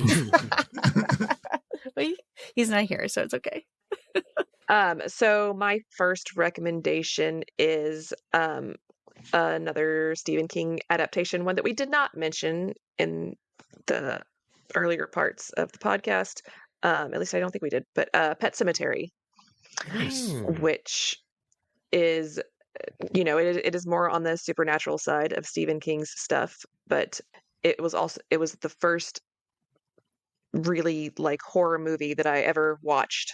Mm-hmm. That wasn't like an accident of like just happened to be in the room that my parents were watching something like The Exorcist. And yes. Yeah. Oops. But so Pet Sematary, for anyone that hasn't seen it or lives under a rock. So the family moves in and their cat dies, and the neighbor tells them that there's a cemetery where you can bury your pets and it'll come back to life. And there is, more people dying and then getting buried in the cemetery and coming back to life. And also the reason that I picked it is because it also features one of the scenes that I find most horrifying of any movie ever. and I don't know if I should. I guess is this spoilers? If I'm No, recommending come it, on. if That someone hasn't movie seen came it, out in the okay, 80s, right? You're So going to be okay. spoiling me, aren't you? Yes. You're going to be So, spoiling me. the the older neighbor gentleman is sitting on his bed, and the kid, the family's toddler got hit by an 18-wheeler, which is horrifying. But then they bury him in the pet cemetery, and he comes back, and he is not a little kid anymore. He's a little evil gremlin thing that's Creepy. um, Yeah. hiding under the bed with a scalpel and cuts the back of his ankles. And oh yeah, Oh, more so feet that is stuff. yeah. I don't know what Yeah. it is with that, but that is one of the other scenes that just sticks out in memory when I think of awful, horrifying movie scenes. Mhm. But it's not the best of the Stephen King adaptations, but it's a good movie, and I think it's and Miko Hughes is tremendous for a little Mhm. kid. My yeah. sister-in-law is in that movie. Nuh-uh. Yeah, for like a split. She's in there for like 3 frames of the when they're bringing in Prochnow to the school clinic near the early part of the film, because it was shot in Maine, and we were going to school at Orono where they shot those scenes. Tell her I want her autograph. Very cool. You okay? I will. That's amazing. That's awesome. Ramona can send you one of her probably 20 copies of Pet Cemetery this time. Yes. She can sign it for me. That'd be awesome. There you go. That's a great recommendation. I like that one. I like that too. I love all of your guys' first picks. That's a great first round of recommendations. Very well done. A few things that I need to add to my watch list. I guess pretty much everything except for 10 Cloverfield Lane are movies that I haven't seen, but we'll definitely be adding. Definitely want to check out all of those. For my first recommendation, what do I want to go with? Okay, I'm going to do another movie about sort of a hospitality situation that goes wrong, that goes awry, we'll say, kind of in a different way, but things sort of quickly go off the wheels off the track. Is that the saying? I feel like I'm mixing things up. Anyway, it's a pretty kooky movie. I'm recommending Barbarian. I don't know if it's been recommended by any of you in any previous episodes, but Now we're talking. the someone shows up in a foreign town, trying to get some work done, and then crazy shit happens. That's sort of where the similarities begin and end. Yeah. Yeah. That was the such movie a great really movie. messed me up. Yeah. Yeah. Yeah, that was something. That movie was a big, like, WTF. Yeah, just huge WTF. But in a good way, like in a way that it wasn't ridiculous. It was. It's very weird. I don't want to spoil it. Yeah, I'm not going to get into it, but it was. I walked out thinking like that was awesome. I enjoyed that one a lot. That's cool. I haven't seen it. It's on my list. Thinking about it, and I'm like, ugh. All these movies, man, are making me nauseous. Okay. All right. My turn, I guess. I'll add a little note to American Fiction. That is also based on a book, actually. So that kind of connects it more to Misery, too. Both adaptations of books. My second pick is a bit of a cheat, but I'm combining it all into one. And that is Stephen King's hard case crime novels. Yes. Yeah. Joyland, Later, and The Colorado Kid. These are shorter, and by Stephen King standards, they're like shorts. No, he does write short stories. They're like novellas almost. Yeah. If we're comparing it and this, they're like 150, I think, to like 250, 300 pages. They're normal, a non-Stephen King writer book size. They're very nice, easy to get through in like a day or two. A bit more realistic, but they have like a tinge. They're almost more ghost stories. There's like like a unsolved murder mystery, or in the case of, I believe, Joyland, like this amusement park that had murders, and maybe they see ghosts. And then later, I think, is the kid actually can see ghosts. It's been a while since I've seen that one, but they're all very, Yeah. they're all very. They're some of my favorite. If we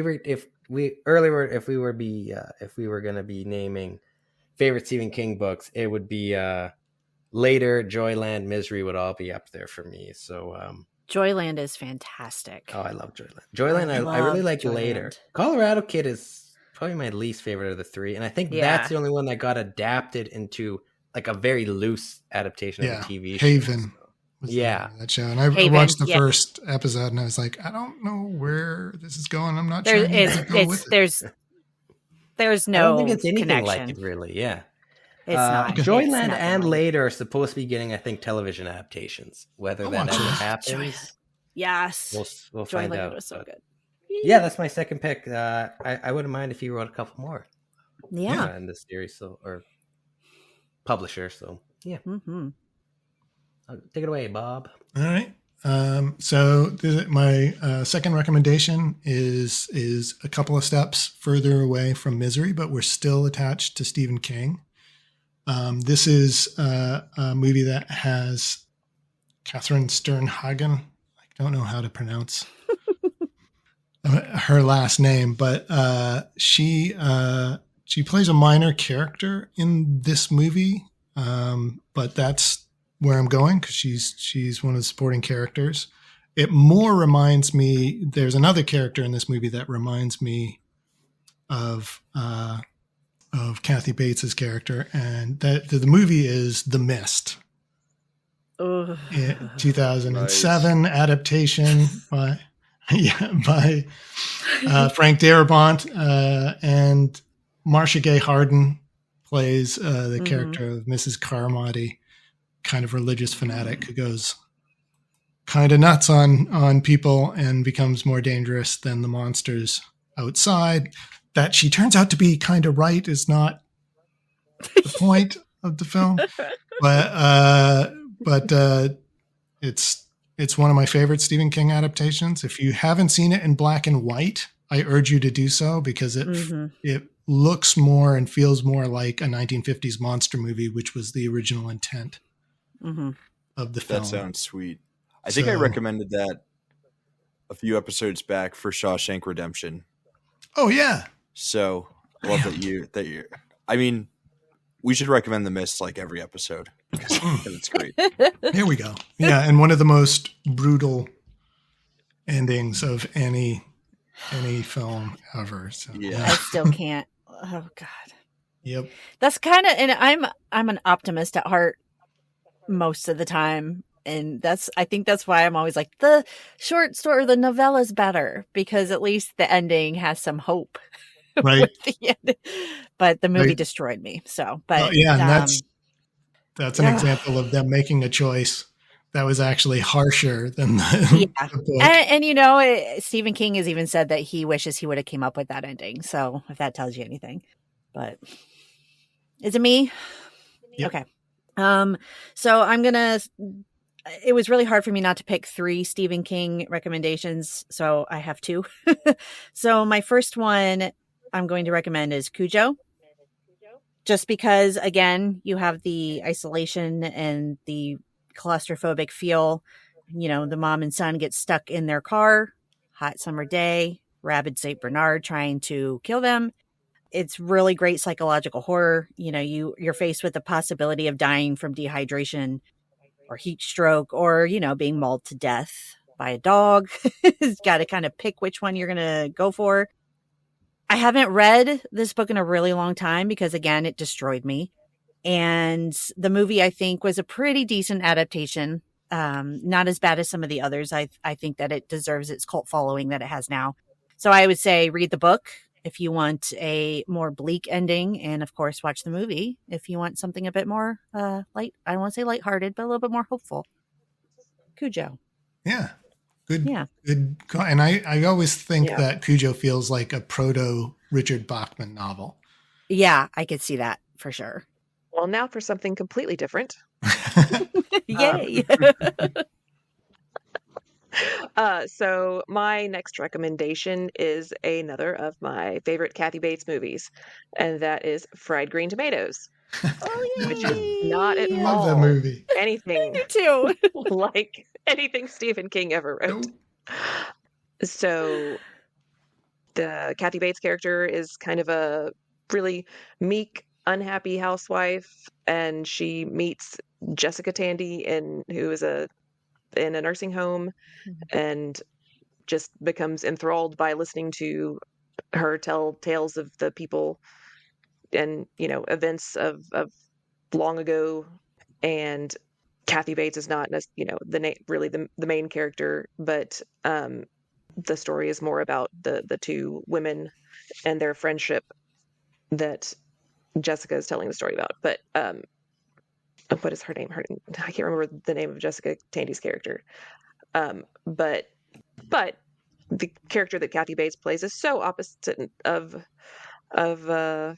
Annie Wilkes in that doesn't try to kill anybody or succeed in killing anybody. And she is just sweet and mild mannered and has to be, you know, built up to stand up for herself against her husband, who's kind of a jerk. Mm-hmm. But it is a very good movie. It's the sad at points certainly, but very fun in many other ways, and just warm and I can't think of the word I'm trying to think of, but it's a lot nicer. The complete opposite. That should be a double billing, like a double feature day. Well, she does Misery. ram her car into those teenagers' car. That's Yeah, that's true. She does. That's not necessarily an attempted murder, though, necessarily. No. I think. It can be argued in a court of law. Right. Yeah. Nice. More great recommendations. All right. I think for my second pick, I'm gonna go with the obvious choice here because I have a few other things that I might want to go with for 3, but I'll sort of see how I feel after you guys all give your third recommendations. So for my second recommendation, I'm going to go with the very, very, very, very obvious choice. I feel like the connection could not be any stronger. I'm going to go with the song Stan by Eminem. And Oh, yeah. I would urge anyone who frequently uses the phrase Stan on the internet to listen to the song and what it's like really about, because you might rethink the way that you use the word Stan. But Stan and the song and Annie and Misery have a whole lot in common. And yeah, spoiler alert, they're both very problematic. Yes. So like obsession, like fandom or obsession to the point of standum or andum for Annie, it's not a good thing. Nice. The connection is too obvious to not recommend that song. So, and we didn't get a chance to talk about it during the episode proper. So recommending it here. That's a good one. Yeah. God. Duke, back over to you. All right. My final pick. I'm gonna, what's that saying? I'm going to toot my own horn, inflate my own ego. I'm picking the Misery episode of Total Recast, which is Screen Age Wasteland's other podcast.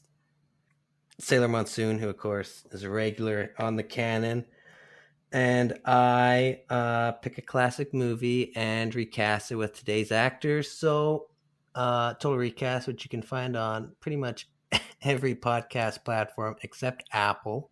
Yeah, we recast Paul, Annie, the sheriff and his wife, and then the Paul's agent, because Sailor, of course, we need to recast her, even though she has 2 lines.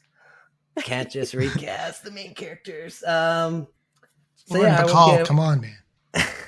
I won't say who we recast, so hopefully you'll tune in and listen. But yeah, we talk a lot about the same stuff we talked about here about Misery, but I think But yeah, I think we mostly talked about how this would be adapted for today's Nice. present day Nice. adaptation. So yeah, that's my final pick. It's a good one. Sweet. Excellent. Oh, Yeah, thank you. very cool. Mm-hmm. All right, you guys have been doing really good jobs actually describing your picks, and I feel like I'm just like, and it's the best. See ya. But I'm not going to change how I'm doing things for this, my final pick. As has become tradition for me, apparently, my final pick is an ode to Sailor, because he's not here to make some random, really weird tangential movie. This does connect in that Richard Farnsworth is in it. And I remembered, I was like, I got to reach for a movie with Richard Farnsworth in it that's somewhat related to horror or something like that. And all I could think of were either Westerns or like more recent character films. And I was like, wasn't he in like a really bad sci-fi movie, like in the 80s or the 90s and stuff? And yes, absolutely he was. He was in a movie called Space Rage, also known as Space Rage Breakout on Prison Planet. Oh my god! It came out in 1985. He plays a lawman, so related to this somewhat, where he is chasing after a prisoner who's escaped from Botany Bay, the prison planet. It's Michael Paré was the main character, but he's a significant antagonist for the main character in this. It's a horrifyingly bad movie. It was basically done as a bet with Roger Corman, where this, I think it was a car dealer guy, basically said, "Oh, making a movie can't be that hard. I bet I can make one," and he did. Wow. And that's the best thing that can be said about it. But apparently Richard Farnsworth had a lot of fun making it. So wow, there you go. that is a Sailor recommendation for sure. My third and final recommendation, I feel like this is a little obvious, but I don't care. I am choosing Gerald's Game. Nice. Yes. The book or It's the movie? either. I liked the book better, but the movie I thought was pretty good. I love Mike Flanagan, and I love his adaptations of King so far. So I'm going to say, it's like with Cujo, whichever one you want to read or watch, just whatever. Just Gerald's Game is my recommendation. Jessie, the woman who plays her in the movie, Carla Gugino, what's her name? Yeah. Yep. Yeah. So anyway, she's a woman named Jessie, finds herself handcuffed to a bed in a lake house after her husband dies of a heart attack. Don't really feel too bad for him. However, that means she's stuck and she's going to probably die if she doesn't escape somehow from the handcuffs.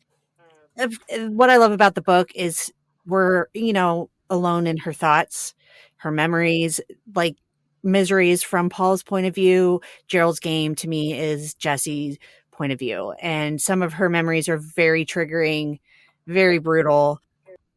But I think that adds to the psychological horror of her having to fight against it, especially as she might not be alone. Dun, dun, dun. So I think that Gerald's Game would be a great movie / book to read or watch after reading or watching Misery. Nice. Yeah. It was, and there's, of course, more body horror for you to enjoy in Gerald's Game, too. So, yeah, it all fits. All right. So my last recommendation, and it's entirely possible that I've recommended this before, but is Salem's Lot. But the book, Yes. I mean, you can watch Yeah. the movie too, but it is one of my favorite, and like have a love-hate relationship with it, actually, Stephen King books, because the first time I read it, it terrified me, but I couldn't put it down. Mm-hmm. And I mean, and I was in college. I was not embarrassingly not reading it, as a too young kid or something, but now I was like 22. But it is about an author who goes back to like small town that he lived in when he was younger, and finds that it is being overtaken by vampires, basically. Mhm. And the movie adaptation is a little hokey, but I still enjoyed it. But the book just was Book much is better. very hard to put down. Yeah. Yeah. It's one of those slow burn stories too, which I really enjoyed. Yeah, you get the same kind of feeling as you get watching Misery, the just kind of slow evolution of the thing, and the like you can feel the creepy background music. It's yeah. And I will say that, in terms of the miniseries, was it a miniseries or was it a movie? It's a miniseries. The Yeah. really old one. Okay, the older one. The kid floating outside the window Yeah. haunted my dreams for a while after I saw Yeah. that. It was, and watching it now, you'd be like, okay, that's kind of hokey, but it still, and it was the scariest part of that whole thing for me was that scene. I loved it. That's awesome. I used to live at a place just the exit up from where the Salem's Lot exit is supposed to be in the book.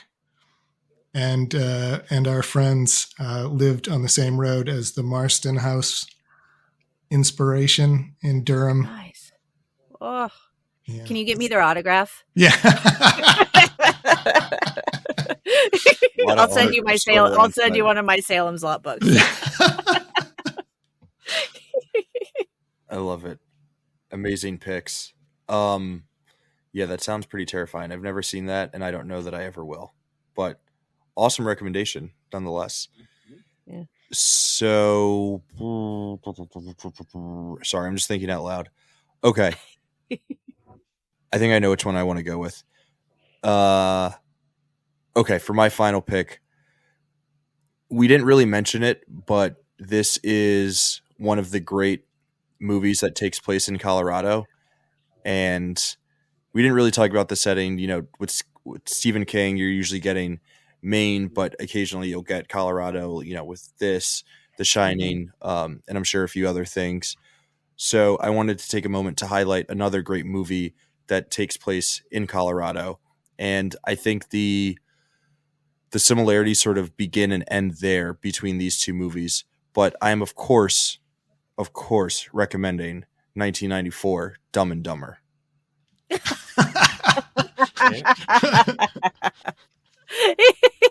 All right. I actually started to write that down, and then That's so funny. You're ready to add something to the watch list. Nope, it's a movie that everyone has seen a million times. Do you know how often I go, "Welp, see you later," just because of that damn movie? Oh, sorry. Go ahead. wow. So you're saying there's a chance? Yeah. You need the worst sound in the world on your soundboard. Yes. Yeah. Oh my god.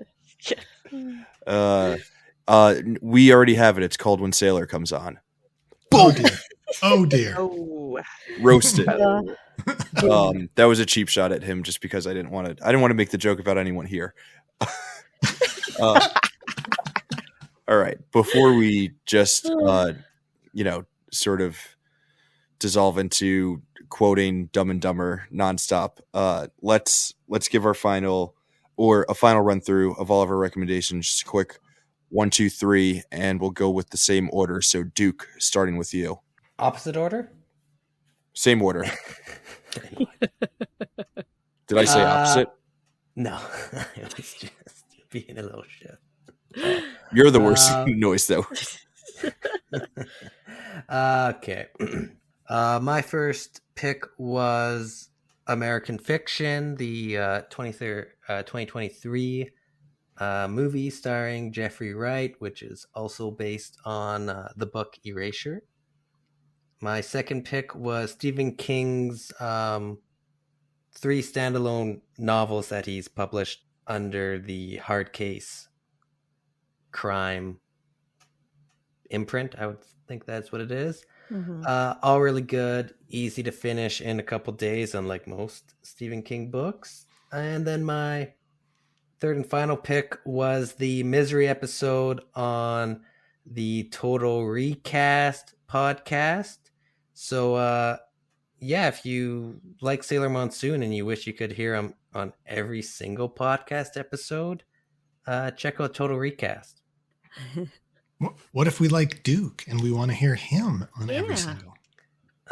Duke is also on every episode. Nice. And Total Recast is also Sailor heavily edited. So if you think Sailor rambles too much, Total Recast takes care of that. Why would I think that? All right. My themed picks this time around are all supporting cast members. First up was The Fan from 1981, starring Lauren Bacall. Next was The Mist, 2007, starring Frances Sternhagen. And last up was Space Rage, 1985, starring Richard Farnsworth. Oh, man. So my recommendations are all, I guess I could say all movies, but not really. Some could be books. Anyway, 10 Cloverfield Lane with Mary Elizabeth Winstead and John Goodman. Cujo, the movie or the book, either one would be amazing. And Gerald's Game, also the movie or the book by Stephen King. My recommendations were Pet Cemetery, the film version, Fried Green Tomatoes, the movie because I have never read the book, but I've heard it's good, and then Salem's Lot, Stephen King book. Sweet. I've got Barbarian 2021 film, I believe. I've got Stan, the song by Eminem. Please go give it a listen.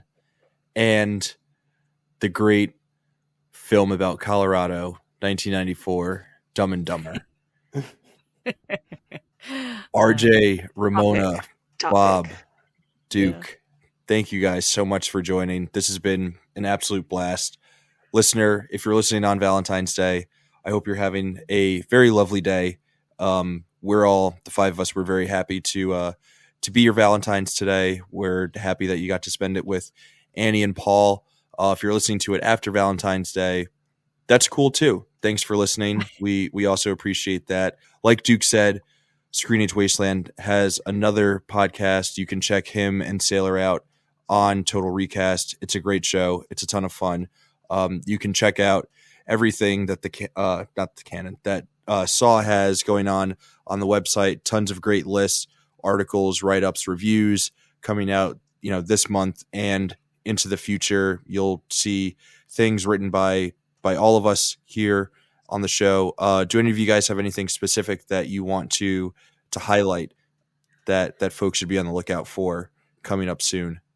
I have some rom-com reviews being posted on Screenage Wasteland this month for Valentine's Day, and I promise none of them have any ankle hobbling. Nice. There you go. Good to hear. Yeah. And can we really even call them romantic comedies? So fair. True. I don't know. Such a fair question. No, Duke, did you have something you were going to shout out? You can go on Screenage Wasteland right now. Click on it'll be in the carousel. Click on the Screenage Wasteland Awards nomination article. Scroll to the bottom.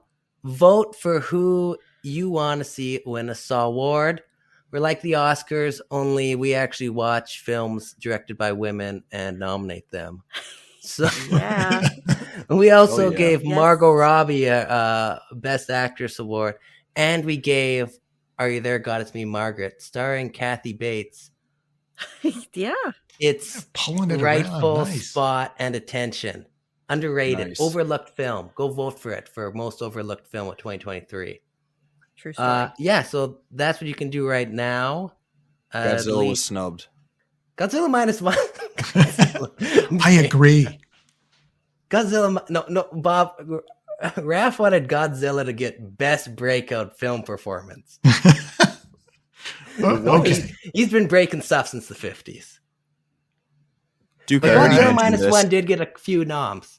This is a different Godzilla. This is a new Godzilla. Mhm. This Godzilla is not the same Godzilla that was performing in the 50s. Don't be ridiculous. This Godzilla That rubber deserves suit has long since disintegrated. its time in the spotlight. And I'm offended on behalf of Godzillas everywhere. You know, other performers have been nominated for doing performances of roles that were initiated by other performers. I'm just saying. I'm with Raph on this. So Yeah. De Niro in Godfather Part 2. Ever heard of him? Right? You don't want to nominate him just because that Brando guy played the same character. I still Just haven't seen saying. The Godfather. Bob, you gotta have someone to shout out. You brought Fear Flashback back this year. yeah, so- Fear Flashback is back. I'm doing horror movie reviews on Fridays again, stomping all over other people's posts on Friday mornings. And there may be something else coming down the pike related to that, but we'll see if I can get my act together. Ooh, Sweet. RJ, anything from your end? Not that I can think of, although I'm sure I'm missing a deadline as we speak. Generally the case. I don't think so. I know I am because I skipped doing Monster Sketch Monday to prepare for this. So. Well, Gotta we appreciate prioritize. that. So it's Raph's Yeah. fault. That's Yeah. Yes, Yeah. always Yeah. Raph's fault. And It's of always my course, fault. Written saw Canon posts every Thursday. Well, actually, the last one will be dropping tomorrow. Terminator 2. Nice. Nice. see, that's what I'm missing. close My out, write up that'll for that. close out Vault 3 of the Canon, and then Vault 4 will hopefully begin in March. So, read it before you listen. Canon. There you go. Yeah. Nice. It's all tied together. Read the canon, read the reviews, read the lists, listen to Total Recast. We will be back next week with another great episode. It looks like it's going to be The Outsiders. It might be a game time decision, but we are looking forward to that and all the other episodes that we have coming up the rest of the season on the Canon. Thank you all again for joining me for this episode. This has been a ton of fun. Listeners, thanks for sticking with us. We always appreciate it. And we'll see you next week. But until then, stay safe out there in the wasteland.